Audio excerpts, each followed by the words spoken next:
잠언 13장 13절로 25절까지 말씀 같이 읽습니다. 시작. 말씀을 멸시하는 자는 자기에게 패망을 이루고 계명을 두려워하는 자는 상을 받느니라. 지혜 있는 자의 교훈은 생명의 샘이니 사망의 그물에서 벗어나게 하느니라. 선한 지혜는 은혜를 베푸나 사악한 자의 길은 험하니라. 무릇 슬기로운 자는 지식으로 행하거니와 미련한 자는 자기의 미련한 것을 나타내느니라. 악한 사자는 재앙에 빠져도 충성된 사신은 양약이 되느니라. 훈계를 저버리는 자에게는 궁핍과 수욕이 이르거니와 경계를 받는 자는 존영을 받느니라. 소원을 성취하면 마음에 달아도 미련한 자는 악에서 떠나기를 싫어하느니라. 지혜로운 자와 동행하면 지혜를 얻고 미련한 자와 사귀면 해를 받느니라. 재앙은 죄인을 따르고 선한 보응은 의인에게 이르느니라. 선인은 그 산업을 자자손손에게 끼쳐도 죄인의 재물은 의인을 위하여 쌓이느니라. 가난한 자는 밭을 경작함으로 양식이 많아지거니와 불의로 말미암아 가사를 탕진하는 자가 있느니라. 매를 아끼는 자는 그의 자식을 미워함이라. 자식을 사랑하는 자는 근실히 징계하느니라. 의인은 포식하여도 악인의 배는 줄이느니라. 아멘. 우리는 생각보다 귀가 얇다 그런 말을 씁니다. 그런 표현을 쓰는데, 귀가 얇다 하는 것은 사람들의 말에 쉽게 휘둘린다, 또 사람들의 말을 쉽게 잘 듣는다, 그런 뜻이기도 하죠. 생각보다 우리가 그렇게 심지가 견고하지 않기 때문에 누군가 무슨 말을 하는가에 따라서 우리의 생각이 영향을 받고 우리의 행동이 또한 이렇게 영향을 받게 되는 것이죠. 그래서 누구를 만나느냐, 또 누구와 사귀느냐, 그 만남과 사귐이 우리 인생에 아주 큰 획을 긋거나 기로의 갈림길을 결정하도록 한다는 것을 알 수 있습니다. 성경은 그래서 누구를 만날 건가, 누구와 만나서 또 사귀면서 시간을 보낼 건가, 거기에 대한 지혜의 교훈이기도 해요. 우선은 하나님을 먼저 만나라는 것입니다. 오늘 하루 시작을 할 때 하나님을 먼저 만나는 것, 그 만남의 시작이 하나님으로부터 시작되는 하루, 그분의 말씀으로부터 시작되는 하루, 그게 가장 복된 하루이고 또 지혜로운 삶이기도 하다는 것이죠. 그래서 13절, 14절 이렇게 말씀하십니다. 시작. 말씀을 멸시하는 자는 자기에게 패망을 이루고 계명을 두려워하는 자는 상을 받느니라. 지혜 있는 자의 교훈은 생명의 샘이니 사망의 그물에서 벗어나게 하느니라. 결국 말씀, 계명, 율법, 이런 성경이야말로 바로 이게 생명이다, 이게 지혜다, 그런 얘기예요. 말씀하시는 하나님이 지혜의 근본이시고 우리에게 말씀하시는 곧 성령님이 우리의 생명의 근원이기 때문에 그분으로부터 시작되는 것, 그게 사는 길이다 이 말입니다. 그 말씀을 멸시한다, 그건 곧 하나님을 멸시하는 거나 마찬가지라는 것이죠. 그분을 멸시하는 우리 인생의 태도가 몸에 배이게 되면은 어떤 관계들 그게 좋은 관계가 되겠어요? 하나님을 멸시하는 자가 어떤 인간을 존중하겠습니까? 그 사람이 정상적으로 누군가와 좋은 관계를 맺는다는 건 사실상 불가능한 일이죠. 그래서 그런적으로 하나님을 멸시하고 말씀을 멀리하는 그 태도가 우리 안에 교만이요, 그 뿌리 깊은 교만이 우리 삶의 태도로 점점 굳어지면 일생 스스로를 불행하게 만드는 길에 접어든 것이죠. 뭐 달리 불행하려고 애쓸 것도 없어요. 그렇게 살아가는 자체가 불행한 길이 되고 마는 것이죠. 그래서 뭐 꼭 겸손한 만큼 행복하고 교만한 만큼 불행하다 이렇게는 말할 수 없지만 어쨌건 그건 굉장히 큰 개연성을 가지고 있다는 것을 알 수 있습니다. 겸손하다는 것은 곧 마음의 심령이 가난한 사람이 되는 것이고, 그 가난한 심령에 하나님은 은혜를 부어주실 수 있지만 교만한 마음, 딱딱한 마음, 굳어버린 마음에는 뭘 부어준들 그게 스며들겠어요. 마치 정말 메마른 땅에, 아주 그냥 강팍하게 굳은 땅에 비가 쏟아져도 그 비가 스며들지 못하고 흘러가 버리듯이 그렇게 되는 것이죠. 그래서 지혜 있는 자의 가르침이란 생명의 샘이다 이렇게 표현합니다. 바로 그게 생명의 샘, 그 가르침이 곧 생명의 샘이고, 그걸 또 우리가 사망의 그물에서 벗어나게 한다. 사는 길로 우리를 인도하지 우리를 죽는 길로 인도하지 않는다는 것입니다. 저는 오늘 여러분들이 아침부터 사는 길로 잘 접어들었다고 믿습니다. 살아서 사는 길로 가는 사람과 죽어서 죽음의 길로 가는 사람이 있는 거예요. 자, 15절에서 17절까지입니다. 시작. 선한 지혜는 은혜를 베푸나 사악한 자의 길은 험하니라. 우리 슬기로운 자는 지식으로 행하거니와 미련한 자는 자기의 미련한 것을 나타내느니라. 악한 사자는 재앙에 빠져도 충성된 사신은 양약이 되느니라. 결국 슬기로운 사람은 그 지혜를 드러내게 되는 것이고, 미련한 사람은 자기의 미련한 것을 꼭 어딘가로 표현하게 된다고 말합니다. 그리고 이 악한 사자, 이게 사자, 여기 뒤에 사신, 이 사람들 사절 뭐 이런 그런 대사, 뭐 이런 메신저 이런 뜻이죠. 그래서 악한 메신저는 재앙에 빠져도 충성된 사신은 양약이 되느니라. 여러분, 좋은 소식을 가져오는 사람, 그게 얼마나 큰 도움이겠어요. 근데 꼭 안 좋은 소식을 전하는 사람이 있어요. 좋은 소식은 전할 줄 모르고 그냥 콕 입을 열어서 안 좋은 얘기만 하고 다니는 사람은 사실 뭐 악한 사자나 마찬가지죠. 그게 안타까운 일들입니다. 그래서 우리는 어떤 사신, 어떤 메신저가 되도록 부름받은 사람들이냐 이거죠.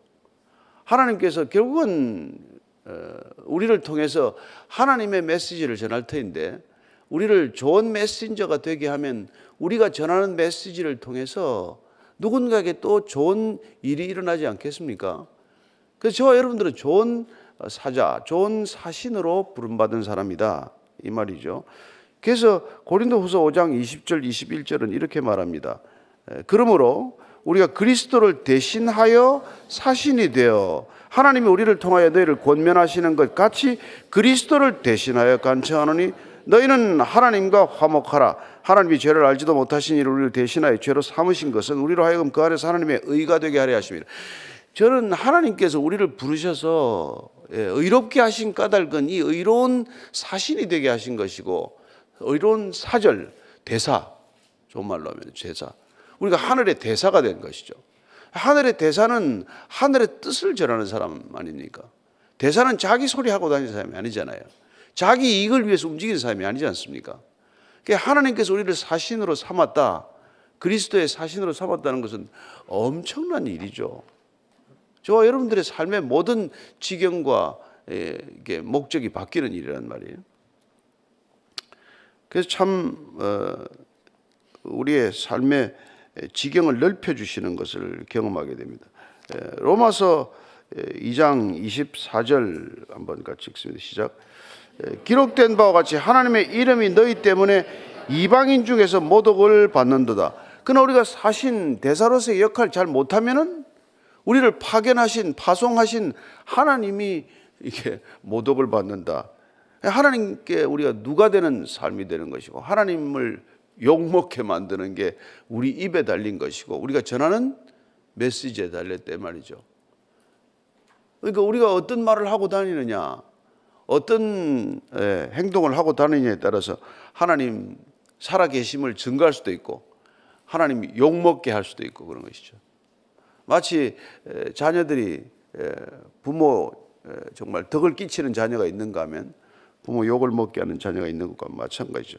그래서 베드로 같은 경우는 어떻습니까? 우리를 뭐라고 말합니까? 베드로 전서 2장 9절 우리가 잘 아는 말씀이죠. 같이 한번 읽습니다. 시작. 너희는 택하신 족속이요 왕 같은 제사장들이요 거룩한 나라요 그의 소유가 된 백성이니 이는 너희를 어두운 데서 불러내어 그의 기이한 빛에 들어가게 하신 이의 아름다운 덕을 선포하게 하려 함이라. 아름다운 덕을 선포하는 메신저다 이 말이에요. 그 메신저를 더욱 격상시켜서 우리는 왕 같은 제사장이요 거룩한 나라요 택하신 족속이요 이런 반복되는 표현을 통해서 우리의 메신저로서의 격이 어떤 것인지를 말씀해 주고 있는 것이죠. 그래서 참 여러분들이 하루 종일 대사로서의 역할을 하고 다니는 거예요. 그리고 또 이제 바울 같은 경우는 우리가 그런 메신저로서 전하는 메시지가 곧 향기로운 메시지가 되어야 한다 이렇게 말하는 것이죠. 그래서 고린도후서 2장 14절 15절입니다. 항상 우리를 그리스도 안에서 이기게 하시고 우리로 말미암아 각처에서 그리스도를 아는 냄새를 나타내시는 하나님께 감사하노라. 우리는 구원받은 자들에게나 망하는 자들에게나 하나님 앞에서 그리스도의 향기라고 말합니다. 그리스도의 향기. 메신저지만 우리가 전하는 메시지는 향기로운 메시지다. 얼마나 좋은 얘기입니까? 그러니까 우리 인생 자체가 향기로운 인생이 되는 거예요. 여러분들이 전하는 그 메시지에 따라서 저 사람은 그래서 아름답다. 저 사람은 삶이 아름답다. 삶이 향기롭다. 그렇게 되는 것이죠. 근데 어떤 분은 뭐 악취가 난다. 진동한다. 냄새가 나서 곁에 가기도 싫다. 그럴 수도 있죠. 저는 여러분들 곁에 사람들이 다가오게 되는 사람들이 이끌려오게 되는 향기가 되기를 바랍니다. 그 뭐 벌이 꽃의 향기에 이끌려가는 거 아니에요, 그죠? 그래서 향기로 이렇게 이끌려온 벌이 왔기 때문에 수분을 묻혀가게 되고, 그래서 그 결과로 또 열매를 맺게 되고, 그게 자연계의 법칙 아닙니까? 그러니까 하나님께서 우리에게 향기를 주신 것은 사람들이 다가오게 한 것이고, 사람들이 우리에게 가까이 오게 하심으로 다시 우리에게 열매가 있게 하기 위한 거다. 이걸 알 수 있죠. 얼마나 놀라운 섭리입니까? 근데 아무도 사람이 안 찾아온다. 피한다. 그러면 뭐 열매 맺힐 길이 없는 것이죠. 그렇잖아요. 저 사람 곁에는 가고 싶지 않다. 가면 뭐 자꾸 뭐 안 좋은 소리만 하고, 남 험담이나 하고, 뭐 부담스러운 얘기나 하고. 그 한 번 연락 없다가 전화 오면 힘든 부탁이나 하나 툭 던지고. 참 전화 받기도 겁나잖아요, 그죠? 어떤 사람은 냉정하게 차단해버리더만. 또 그렇게 하긴 또 좀 민망하고. 참 저는 여러분들이 정말 향기로운 인생이 되기를 바랍니다. 18절 19절입니다. 시작. 훈계를 저버리는 자에게는 궁핍과 수욕이 이르거니와 징계를 받는 자는 존영을 받느니라. 소원을 성취하면 마음에 들어도 미련한 자는 악에서 떠나기를 싫어하느니라. 그렇습니다. 우리는 끊임없이 그런 좋은 사신, 좋은 메신저, 좋은 향기로운 사람이 되기 위해서는 끊임없이 우리가 궤도 수정이라든지 이런 게 필요한 거죠. 그래서 여러분 죽는 날까지 배우는 거예요. 그렇지 않습니까? 우리가 죽는 날까지 훈계를 받아야 된단 말이에요. 근데 인간이 뭐 나이 들었다고 다 완성이 된 것도 아니고, 나이 든다고 뭐 그렇게 대단히 성숙한 것도 아니란 말이에요. 어떻게 보면 우리는 죽는 날까지 미숙한 존재일 텐데, 따라서 자기의 미숙함을 늘 경계하고 깨닫고 있는 사람들은 가르치는 말씀을 사람들이 잘 안 해주니까, 나이 들면 저한테 누가 싫은 소리를 하겠어요? 누가 가르치는 얘기를 하겠어요? 그러니까 더욱더 우리가 하나님께 의지해야 되는 것이죠. 그분만이 우리에게 진짜 바른 소리 해주실 수 있는 분이고, 우리를 옳은 길로 인도하실 수 있는 분이지, 세상에 누가 우리에게 더 그렇게 싫은 소리를 하겠어요? 그래서 그렇게 훈계를 저버리면 부끄러운 일이 당한다는 거예요. 여러분 나이 들어도 얼마나 부끄러운 일을 겪는 사람이 많습니까? 나이값도 못하네. 저 사람 저 나이에 저런 짓을 하고 다니네. 그런 소리 들을 필요가 뭐가 있겠어요? 근데 꼭 미련한 사람은 꼭 미련한 짓을 하고 악한 사람들을 만나고 그렇게 하는 거예요. 그래서 제발 좀 사람 잘 사겨라. 그렇게 하는 거예요. 20절 23절까지 쭉 읽습니다. 시작. 지혜로운 자와 동행을 하면 지혜를 얻고 미련한 자와 사귀면 해를 받느니라. 재앙은 죄인을 따르고 선한 보응은 의인에게 이르느니라. 선인은 그 산업을 자자손손에게 끼쳐도 죄인의 재물은 의인을 위하여 쌓이느니라. 가난한 자는 밭을 경작함으로 양식이 많아지거니와 불의로 말미암아 가산을 탕진하는 자가 있느니라. 자, 첫째, 지혜로운 자와 동행하면 지혜를 얻는다고 말합니다. 그래서 누구와 만나서 누구와 얘기하고 누구와 시간을 보내냐에 따라서 우리가 얻고 잃는 게 정해진단 말이에요. 지혜로운 사람을 자꾸 만나면은 지혜를 얻게 된다고 말합니다. 그래서 뭐 결혼은 좀 눈을 낮춰서 결혼하고, 친구는 눈을 좀 높여서 사귀라 이제 그런 말을 하는 거예요. 친구하고 시간을 보낼 때 나보다도 조금 이렇게 머릿속에라도 든 게 많고 생각이 좀 통찰이 있고 이런 사람을 만나면은 내 생각이나 관점도 넓어지지만은 꼭 폭이 좁은 일들을 만나서 폭이 좁은 사람과 사귀게 되면은 늘 뭐 이렇게 자기도 좁아지는 거예요. 그래서 누구를 만나느냐에 따라서 그 길을 심지어 따라가게 되잖아요. 뭐, 예. 제가 그 자꾸 저한테 오면 그런 얘기합니다. 너 자꾸 나한테 오면 목사 되는 거 알아? 자꾸 아까 있다가 영향을 받게 되면 이게 따라오게 된단 말이에요. 예. 그래서 뭐 자꾸 노래 부르는 사람 옆에 따라다니다 보면 또 같이 노래 부르게 되고, 예. 그런 거 아니에요? 그래서 저는 여러분들이 내가 어떤 인생의 목표를 세우면 친구는 어떤 목적을 가지고 사귀어야 된다 이 말이에요. 꼭 덕을 보겠다가 아니라 그 사람이 선한 영향력을 받겠다는 선한 의도죠. 내가 무슨 뭐 도움을 받고 뭐 그 사람을 기대어 살겠다는 게 아니라 그 사람과 많은 대화를 나누면 그런 지혜를 얻게 되고 그걸 한다는 거예요. 안 그러면 재앙은 죄인을 따른다고 되어 있어요. 여기 재앙이 죄인을 따른다고 할 때 이 따른다는 여러분 시편 23편 6절 여러분들 잘 아는 말씀과 똑같은 얘기예요. 6절 시작. 내 평생의 선하심과 인자하심이 반드시 나를 따르리니 내가 여호와의 집에 영원히 살리리라. 이 따른다고 똑같은 뜻이에요. 이게 끝까지 추격한다는 뜻이에요. 이게 여러분들이 미련한 짓을 하고 자꾸 죄인들 이렇게 하면은 재앙이 끝까지 따른다는 거예요. 죄인들 사귀지 말라는 게 이래서 이렇단 말이에요. 그 악한 친구, 악한 동무 만들지 말라는 게 재앙이 끝까지 나를 따라오게 된다는 거란다. 그래서 선한 보응은 의인에게 이르고. 계시록 보면은요, 계시록 18장 4절인데 이렇게 돼 있어요. 시작. 또 내가 들으니 하늘로부터 다른 음성이 나서 이르되 내 백성아 거기서 나와 그의 죄에 참여하지 말고 그가 받을 재앙들을 받지 말라. 아니 죄에 참여해가지고 재앙을 받을 이유가 뭐가 있냐? 죄인 사귀면 재앙이 끝까지 따라온다는데, 그러니까 죄인들은 뭐 그 죄 가까이 갈 것도 없고 그 모양도 배울 게 없다 이 말이죠. 근데 우리 어린애들이 어떻습니까? 친구들, 나쁜 친구들 자꾸 그렇게 그 버릇을 배워오잖아요. 욕도 배워오고, 뭐 심지어 눈을 치켜 뜨는 것도 배워오고, 뭐 손가락질 하는 것도 배워오고, 별걸 다 배워온단 말이에요. 근데 그런 것들이 결국은 나중에 재앙이 따르는 결과를 낳는단 말이에요. 참 이 교육이 어려운 거예요. 그죠? 자녀 교육이라는 게. 그러니까 자녀 교육은 다른 길이 없어요. 부모가 시간 많이 보내는 거예요. 예. 그래서 이 참 우리는 그런 문화가 없는데, 정말 부모들이 사귀면서 아이들 친구를 만들어 주기 위해서 부모들끼리 이렇게 교제권을 만드는 사람들이 있어요. 그래서 아이들이 함께 이렇게 만날 수 있는 그런 부류를 잘 만들어 주는 것이죠. 그 아이들이 그때 만나는 친구에게 엄청 영향을 받기 때문에 부모가 좋은 부모 안에서 자란 자녀들과 만날 수 있는 교제권을 만들어 주고 건강한 사귐과 건강한 만남을 위해서 부모들이 그렇게 신경을 쓴단 말이에요. 근데 우리는 여러분들 여기나 저나 뭐 우리 아이들 친구 5명 이름 압니까? 나 큰아이의 친구, 가장 친한 친구 5명 이름 압니다. 손 한번 들어보세요. 누가 우리가 이름을 아나? 아무 아이들의 친구가 누굴 사귀는지 누굴 만나는지 관심이 없단 말이에요.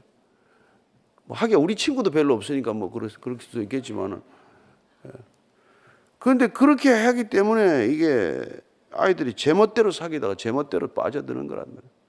그런데 적어도 이게 조금 부모가 자녀에게 깊은 사랑과 관심을 가진 사람들은 자녀 친구들 이름 다 알아요. 꼭 물어볼 때 그래요. 너 누구 잘 있나 요새? 걔 어떻게 지낸대? 요새는 얼마나 자주 만나니? 그렇게 대화가 되는 거란 말이에요. 근데 만나면 잔소리나 하고 뭐 자기는 매일 거짓말하면서 거짓말하지 마.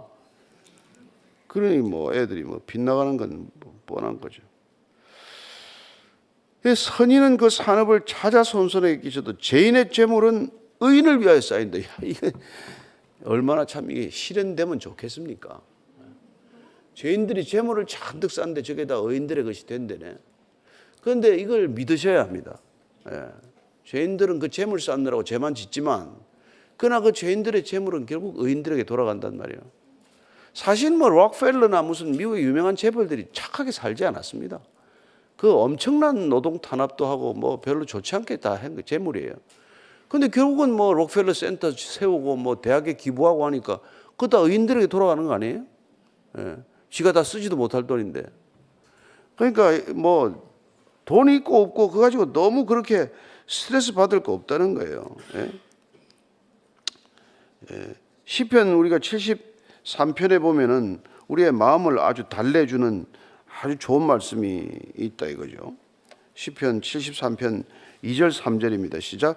나는 거의 넘어질 뻔하였고 나의 걸음이 미끄러질 뻔하였으니 이는 내가 악인의 형통함을 보고 오만한 자를 질투하였음이로다. 근데 17절 19절 가면 이렇게 돼 있어요. 하나님의 성소에 들어갈 때야 그들의 종말을 내가 깨달았나이다. 주께서 참으로 그들을 미끄러운 곳에 두시며 파멸에 던지시니 그들이 어찌하여 그리 갑자기 황폐되었는가. 놀랄 정도로 그들은 전멸하였나이다. 놀랄 정도로 그들은 전멸하였나이다. 우리는 늘 사실 실현된 종말론적 미래에서 아직까지 실현되지 않은 현실을 보고 살아가는 사람이란 말이죠. 우리는 말씀이 이미 얘기하고 있는 완성된 미래에서 완성을 향해 가고 있는 현실을 보기 때문에 시간적 거리나 공간적 격차는 있을 수 있지만 믿음이란 그 격차를 극복하고 살아가는 놀라운 삶의 방식이란 말이에요. 내 손에 아무것도 쥔 게 없고 내 눈에 아무것도 보이는 게 없고 내 앞에 아무것도 이루어진 게 없지만 이미 이루어진 미래를 현실로 살아가는 것. 그러니까 잘못하면 저 정신병자네. 뭐 그런 소리를 들을지도 모르죠. 저 제정신인가 할지도 모르지만 믿음이란 그 보이지 않는 현실을 이미 본 것처럼 살아가기 때문에 미래를 살아가는 가장 놀라운 힘이다 이 말이죠. 지금 아무것도 안 됐지만 그나 마치 이미 완성된 것처럼 살아가기 때문에 그 미래는 언젠가 실현될 미래가 되는 것이고 이 현재는 고통스러운 현실이 아니라 이미 그 해산과 열매를 위한 값진 고통이라는 것을 알고 그 고통이 해석되는 것을 경험한다 이 말이죠. 충분히 가치 있는 고통이다. 더 큰 고통이라도 나는 감내할 의지가 있다. 이런 삶이 되는 것이죠. 그래서 악인들의 형통 부러워하지 않는단 말이에요. 저 사람 저렇게 하지만 저건 악한 열매가 맺힐 거다. 이걸 아는데 그걸 왜 그렇게 부러워하겠어요?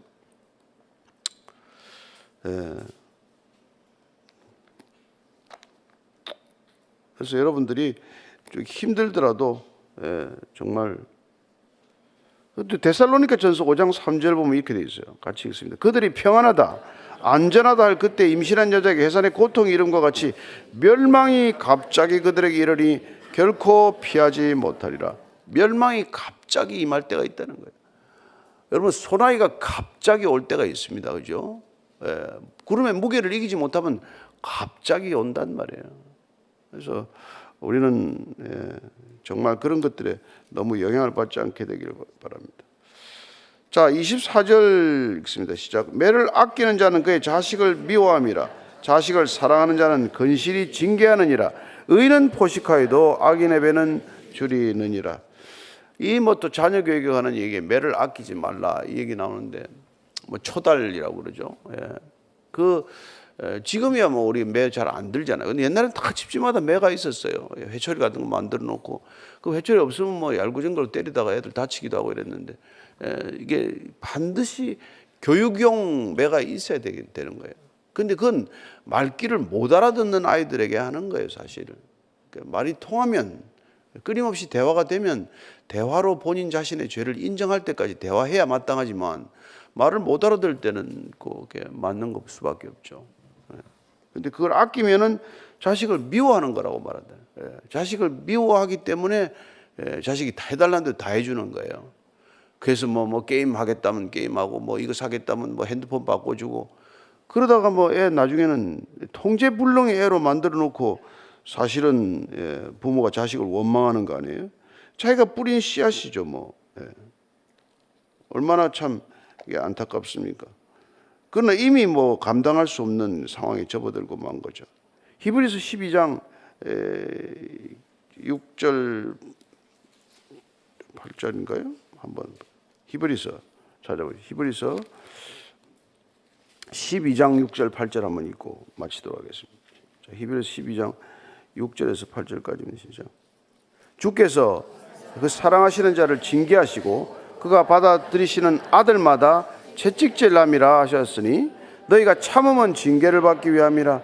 하나님이 아들과 같이 너희를 대우하시나니 어찌 아버지가 징계하지 않는 아들이 있으리요. 징계는 다 받는 것이거늘 너희에게 없으면 사생자요 친아들이 아니니라. 그래서 이 훈계, 초달, 매, 경계 이런 것들은 끊임없이 우리에게 받아야 아들이다 이 말이죠. 안 그러면 사생아는 내버려 둔다 이 말이죠. 우리가 전부 아들이나 딸을 사생아처럼 키우다가 그냥 애들 다 잃어버린 게 되는 거란 말이에요. 그래서 그 아이들이 누구랑 교제하고 누구를 만나고 누구를 사귀는가를 끊임없이 부모로서는 관심을 가져야 한다 이 말입니다. 나이 들어도 마찬가지예요. 넌 요즘 누구랑 시간을 보내냐? 식사는 누구랑 하니? 예. 이런 것들이 너무 중요하단 말이에요. 여러분, 우리가 이스라엘 왕의 유명한 이 사례가 있잖아요. 이스라엘 왕국이 왜 둘로 나눠집니까? 예.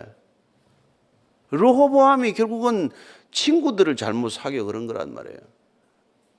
솔로몬이 죽고 나니까 백성들이 왔어요. 너무 노역이 많다. 솔로몬이 일을 너무 많이 벌려가지고 나중에 진짜 감당 못할 이렇게 세금 조세를 부과하고 노역을 징집했단 말이에요. 좀 감해달라. 당신 아버지 죽었으니까 좀 감해달라.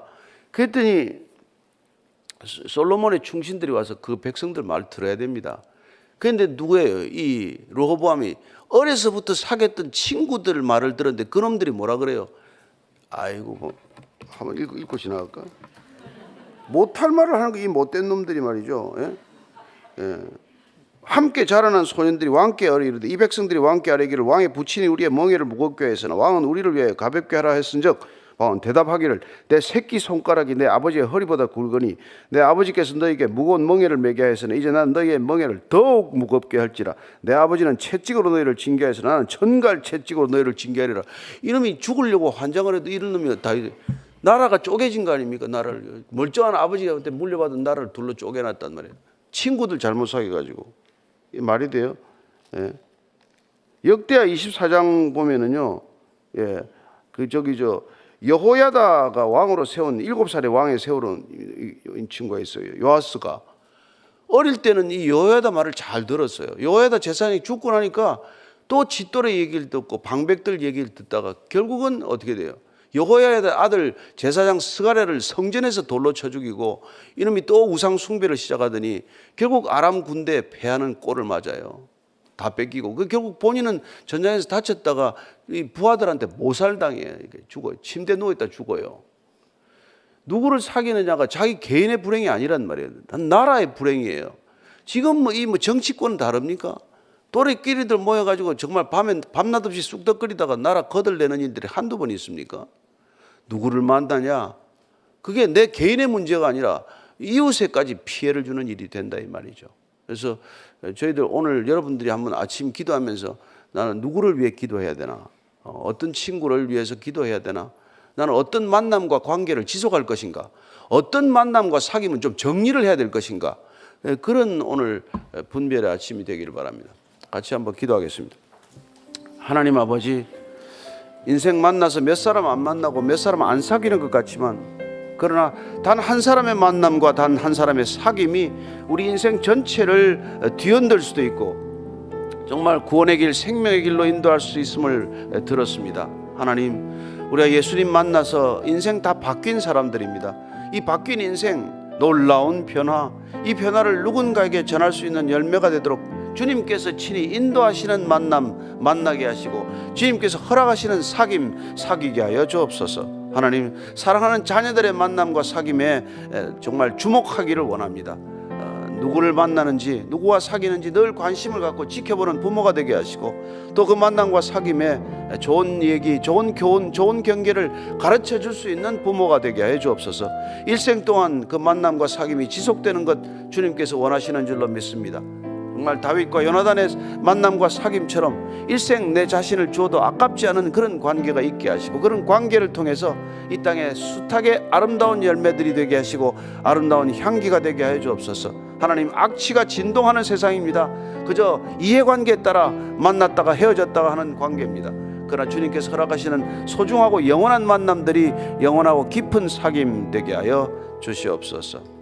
하나님, 우선 주님과 깊이 사귀기를 원합니다. 주님을 깊이 만나기를 원합니다.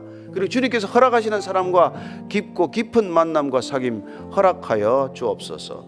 이제는 십자가에서 당신 자신을 우리에게 주심으로써 영원한 만남과 사귐을 허락하신 우리 구주 예수 그리스도의 은혜와 하나님 아버지의 헤아릴 수 없는 사랑과 성령의 깊은 만남 교제로 인도하시는 이끄심이 오늘도 주 안에서 만나서 주 안에서 교제하기를 원하는 이 자리에 고개 숙인 참된 믿음의 사람들, 참된 믿음의 형제 자매들 위해 지금부터 영원까지 함께 하시기를 간절히 축원하옵나이다. 아멘.